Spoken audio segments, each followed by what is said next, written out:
అబ్బబ్బా! చెప్పి చెప్పి మా నోర్లు గుంజుతున్నాయి గానీ, సర్కారుకు మాత్రం చెవు మీద పేను వారినట్టు గూడా ఉంటలేదు గదా! అరే! పాపం పోర్లంతా తిండి కోసం పడుతున్న తిప్పల జూడుర్రి. ఏం గోసలివి?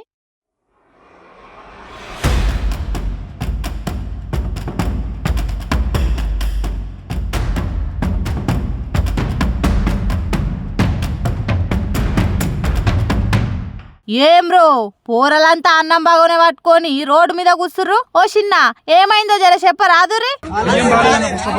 బియ్యం బాగాలేదు, అసలు ఏది కూడా బాగాలేదన్న. ఒక్కడని కాదు, ఫుడ్, బాత్రూమ్స్ కూడా. మేడం రిపేర్ చేపిస్తున్నది, ఒక నెల అయింది, రిపేర్ కూడా చేయాలి.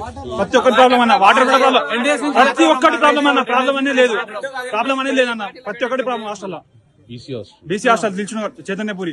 ఆ గది కథ Dilsukhnagar PNT colony BC హాస్టల్లా ఉడికి ఉడకని అన్నం పెట్టి మా పానాలు తీస్తుర్రు. మేము ఈ తిండి తినలే మొర్రో అని సీదా అన్నం డేక్ష పట్టుకొని వచ్చి రోడ్డు మీద కూర్చొని ధర్నా చేస్తురు పిల్లగాళ్ళంతా. ఆ తిండి ఎంత అధ్వానంగా ఉంటే పిల్లగాళ్ళు గిట్లా రోడ్డు ఎక్కుతారు చెప్పుర్రి. చదువుల కోసం ఇంట్లో పరిస్థితులు చక్కగా లేకున్నా కష్టమో నష్టమో గిట్లా సర్కార్ హాస్టల్ నుండి చదువుకుందామని ఇల్లు ఆకిలి ఇడిచొస్తే వాళ్ళు పెట్టే తిండి మా పానాల మీదికే వస్తుంది.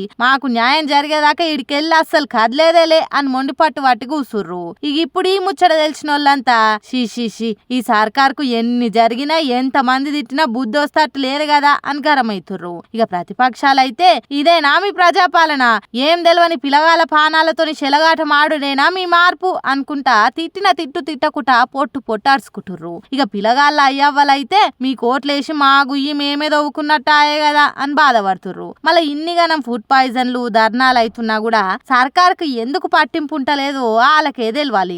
ఈ కాంగ్రెస్ పాలనలా ఇంకెన్ని ఘోరాలు చూస్తామో అని భయపడుతుర్రు పైసలు లేక పిల్లలను సర్కార్ హాస్టళ్లలో పెట్టి చదివిపిస్తున్న తల్లిదండ్రులు.